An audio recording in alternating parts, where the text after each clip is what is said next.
We interrupt this program to bring you an important Wayfair message. Wayfair's got style tips for every home. This is Nicole Byer, helping you make those rooms flyer. Today's style tip: when it comes to making a statement, treat bold patterns like neutrals. Go wild! Like an untamed animal print area rug under a rustic farmhouse table from Wayfair.com. Ooh, fierce! This has been your Wayfair style tip to keep those interiors superior. Wayfair, every style, every home. Okay, so welcome to the deep dive, everyone. We are diving into a topic that I know a ton of you have been wanting us to cover, and that is the TMZ documentary trilogy on the downfall of Diddy. Yeah, it's been everywhere. A lot of talk about this one. Exactly, and that's kind of why we're here. You know, we want to help you cut through all the noise, all the different opinions, all the different takes, and really boil it down to what is actually going on here. So we're going to try and break it down into the three parts that TMZ put out. The first one is just called The Downfall of Diddy. The second one, The Downfall of Diddy, The Indictment, and then finally, The Downfall of Diddy inside the FREAKOFFS. Yeah, so those are the three. Pretty descriptive titles. Very much so. Yeah, so we want to just look at what are the main allegations, what are people saying, and then how have people been reacting to these films as well. What's interesting to me is that they are all clocking in at around an hour long each. So it's not just a little quick TMZ hit piece. They're actually trying to be, sort of serious documentaries. Right. I mean, I think that's what makes this so intriguing. They are trying to create a cohesive narrative here. Yeah. Over 3 hours of content. And it's centered around, like you said, a very public, very ongoing legal situation. Right. It's not just summarizing headlines. They're trying to go deeper. And I think that's what we're going to try and unpack as well. Yeah. And I think, a great place to start is with that first part, right? The downfall of Diddy, just setting the stage. They kind of, in this first part, are saying that they're going to provide this broad look at, all the controversies that have surrounded Diddy over the years. What did you think of that as an opening? Did it work for you? Well, I mean, the thing that immediately caught my eye was that they were claiming to have all this access to his former inner circle. Yeah. Like partners and colleagues, people that were actually there, supposedly, for a lot of this journey. Right. And I mean, whenever you get that in a documentary, I think it's always fascinating. It's like, you're getting those perspectives that maybe haven't been publicly shared before. Yeah, for sure. And in this case, right, you're talking about his rise to fame and then all these controversies that followed. So hearing it from the people that were supposedly, right there with him, that could be really compelling stuff. Yeah. And he's obviously, a huge name in the music industry and has been for decades. And it sounds like the film really tries to connect, his success, the success story, with, all the things that have, happened later in his career, all the legal challenges, the accusations. It's like they're trying to draw a very direct line. Yeah, it's all about context, right? Trying to paint that full picture. Yeah. And I think that's crucial for this kind of documentary because you have to understand, the whole story, his career, his personal life, to really grasp why these legal troubles are so significant. Right. And then it all leads up to that second part, the downfall of Diddy, the indictment. So, obviously the focus shifts right to the federal indictment. Yeah. And they do spend a good amount of time in this one, actually going into the details of it. It's about an hour and 1 minute long. Yeah. Which for, a TMZ production is actually a lot of time. But, I think a lot of people hear the term federal indictment and they maybe don't really know what that means. What is that actually saying about, Diddy's legal situation? Yeah. So a federal indictment is basically, it's like a formal accusation. Okay. That's brought by a grand jury. Okay. And basically they're saying there's enough evidence to believe that he committed these crimes. That's what they're alleging. Got it. It's not a conviction. Right. That's really important. But it's a huge step in the legal process. Oh, yeah. And it basically lays out, all the things that the government's going to try to prove in court. So this is like the, opening salvo. Yeah, exactly. It's like, okay, here are the things that we're saying you did. Right. This is what we're coming at you with. And I think what's interesting is that they don't just show legal documents, Yeah. They bring in legal experts, they bring in journalists. Right. And they're trying to help the audience actually understand the implications of all this stuff. Yeah. What does this mean for him? What kind of evidence might we see? All that stuff.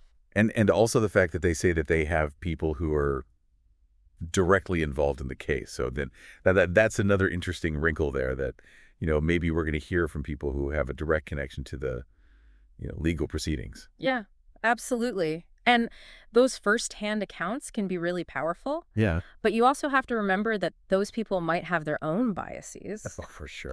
So we have to take that into account. Right. But it does add another layer of complexity to the story. And then things take kind of a wild turn in the third part. Inside the Freakoffs. Yeah, that title definitely grabs your attention. Yeah, a little bit. So it sounds like this one is really focused on these parties that he allegedly threw called Freakoffs. Now, have you heard much about these before? I mean, I've heard the term thrown around, but honestly, the details have been pretty scarce. Yeah, and that seems to be what this documentary is trying to get into, like what actually went on at these things. Yeah, it seems like they're going for like first-hand accounts from people who claim to have been there. Yeah. Former associates, that kind of thing. And they're saying they have legal analysts in this one, too. So it sounds like they're trying to connect these parties to, the bigger picture, the legal stuff we were talking about earlier. Yeah, I mean, they're probably looking at, like, do these parties constitute illegal activity? Right. Or do they, show a pattern of behavior that's relevant to the other allegations? Right. It's like trying to fit this piece into the puzzle of the, supposed downfall. Exactly. And I think that's going to be the most controversial part of the whole series. For sure. So, we've kind of laid out what each part is about, but it's also important to look at, how have people been reacting to this? Because we know there have been some pretty strong opinions out there. What have you noticed so far? Oh, yeah.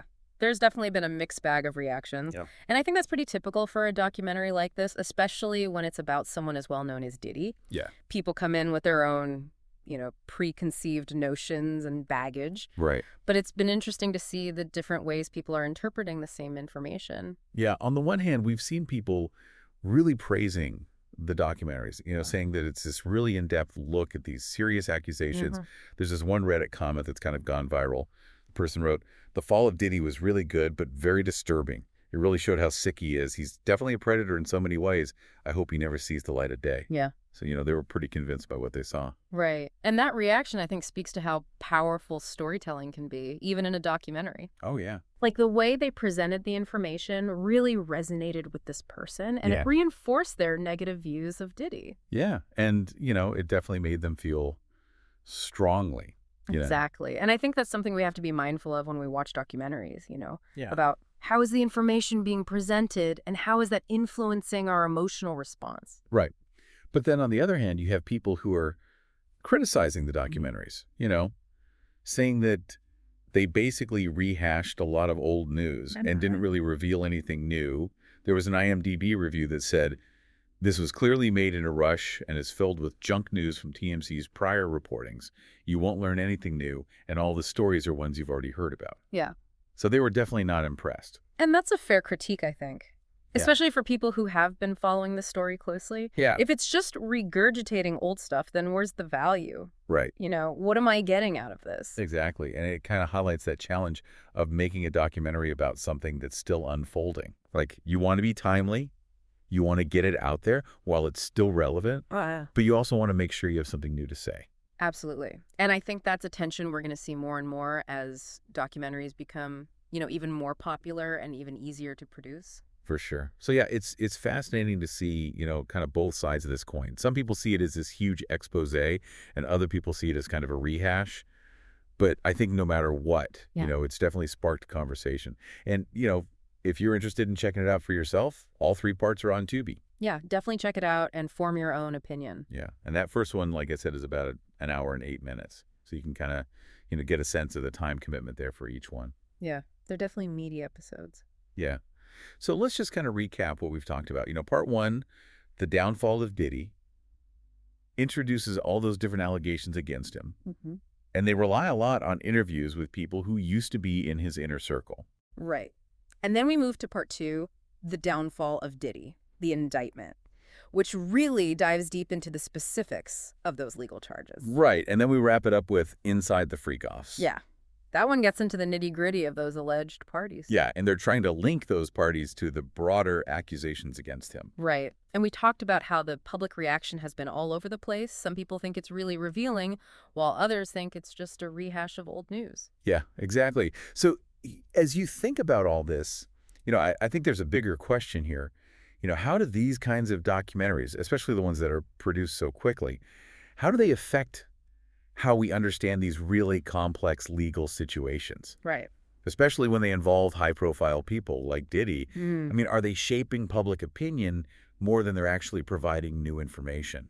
That's a great question. And I think it's one we need to be asking more and more as this type of content becomes so prevalent. Because, these documentaries are super accessible. They're on streaming services. Everyone can watch them. Right. So it's like, what are the implications of that? How are they shaping the narrative? Yeah. And how does that compare to like traditional investigative journalism, which might take months or even years to produce? Right. It's a whole new landscape for how we consume and process information. Yeah, for sure. It's definitely something to think about. So there you have it. Another deep dive complete. Always a pleasure. Yeah. We will catch you guys next time.